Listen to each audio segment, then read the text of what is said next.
Chapitre 61. Zachée. En route vers Jérusalem, Jésus entra dans Jéricho et traversa la ville. Celle-ci s'étendait au milieu d'une végétation tropicale luxuriante, à quelques kilomètres du Jourdain, à l'extrémité occidentale d'une vallée qui s'ouvrait sur la plaine. Avec ses palmiers, ses magnifiques jardins et ses sources, elle brillait comme une émeraude, et le contraste était d'autant plus vif que des collines de calcaire et des ravins déserts la séparaient de Jérusalem. Beaucoup de caravanes passaient par Jéricho pour se rendre à la fête. Leur arrivée était toujours une occasion de réjouissance, mais aujourd'hui, un plus grand intérêt préoccupait le peuple.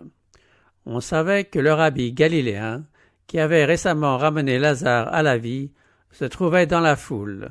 Et bien qu'on commençât à chuchoter au sujet des complots des prêtres, les multitudes étaient impatientes de lui rendre hommage. Jéricho était l'une des villes qui avaient été anciennement mises à part pour le sacerdoce.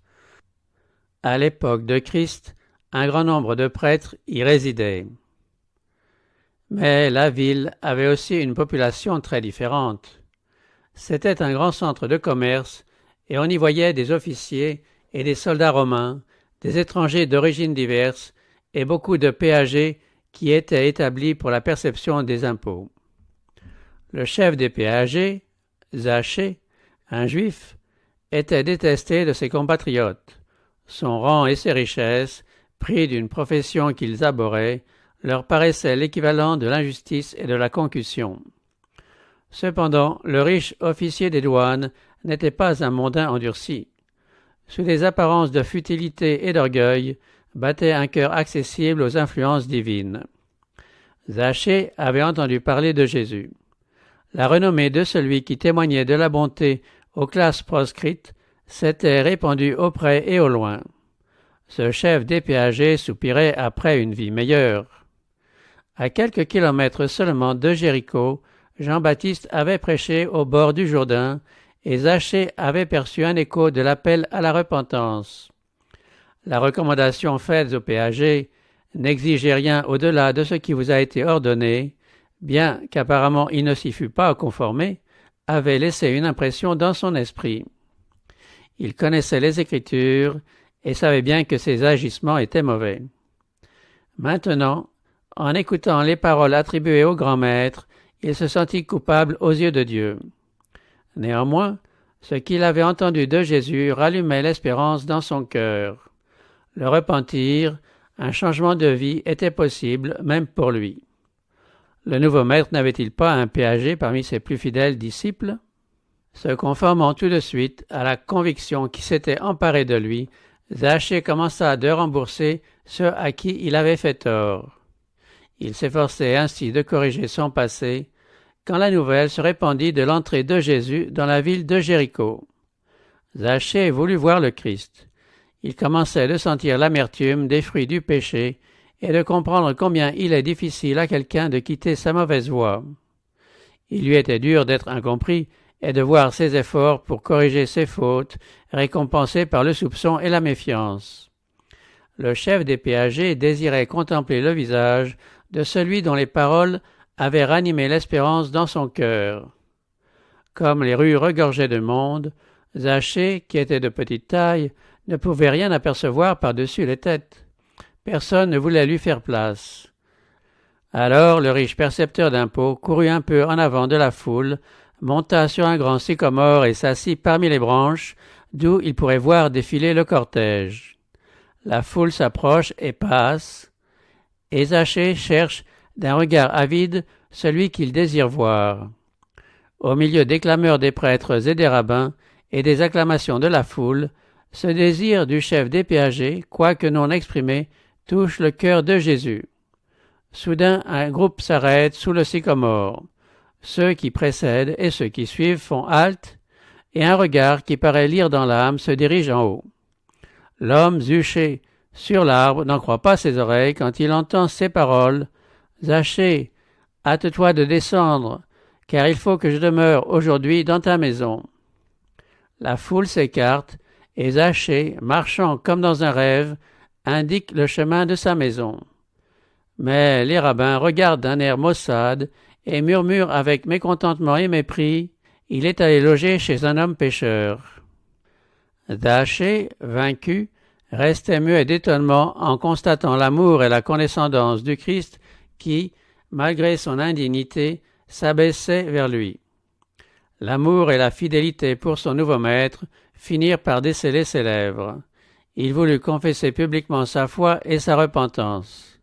En présence de la foule, Zaché, debout devant le Seigneur, lui dit « Voici, Seigneur, je donne aux pauvres la moitié de mes biens, et si j'ai extorqué quelque chose à quelqu'un, je lui rends le quadruple. » Jésus lui dit « Aujourd'hui le salut est venu pour cette maison, parce que celui-ci est aussi un fils d'Abraham. » Quand le jeune homme riche s'était détourné de Jésus, les disciples s'étaient étonnés en entendant dire au Maître qu'il est difficile à ceux qui ont de la fortune d'entrer dans le royaume de Dieu. Ils s'étaient dit les uns aux autres « Alors, qui peut être sauvé ?» Ils assistaient maintenant à la démonstration de la vérité exprimée par Jésus. Ce qui est impossible aux hommes est possible à Dieu. Il leur était donné de voir que par la grâce de Dieu, un homme riche peut entrer dans le royaume.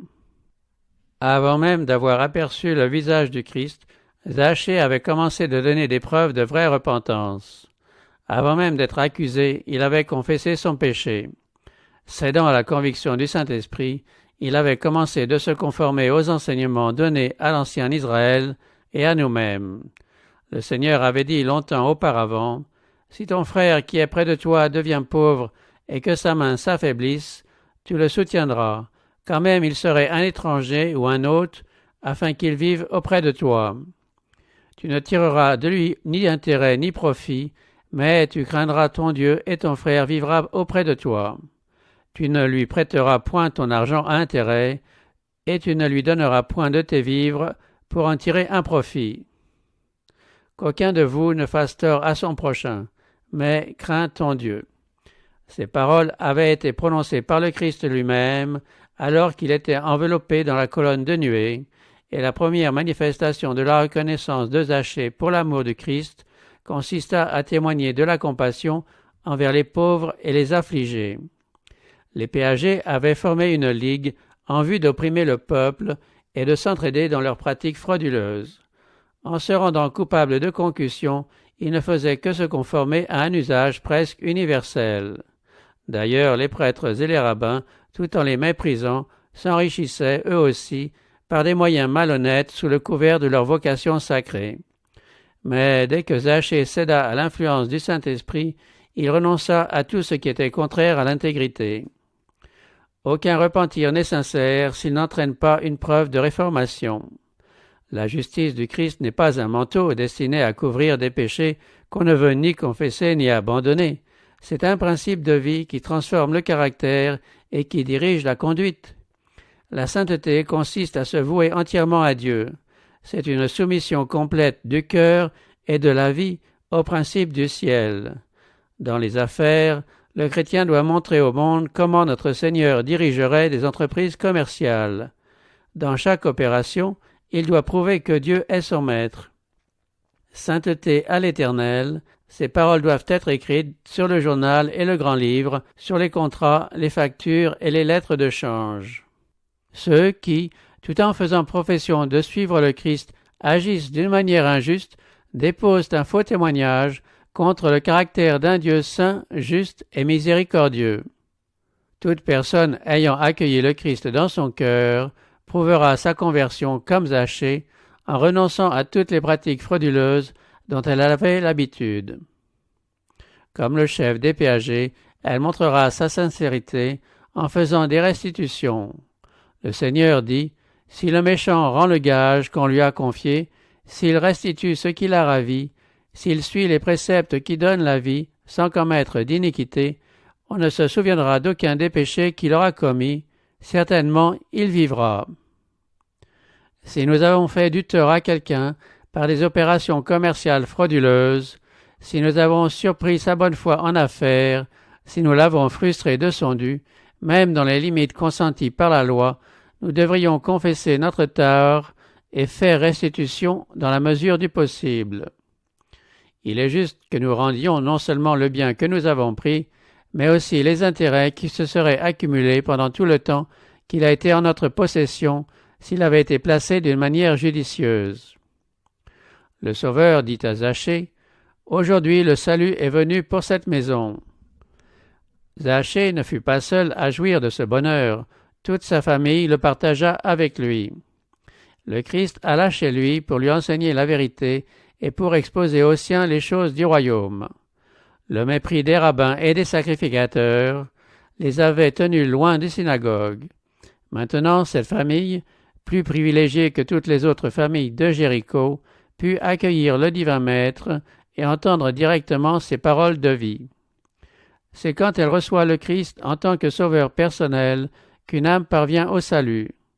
Zachée avait reçu Jésus non seulement comme un hôte de passage, mais comme quelqu'un devant habiter dans le temple de son âme. Les scribes et les pharisiens le considéraient comme un pécheur et murmuraient de ce que le Christ acceptait l'hospitalité auprès de lui, mais le Seigneur le reconnut comme un fils d'Abraham. En effet, ceux qui ont la foi sont fils d'Abraham.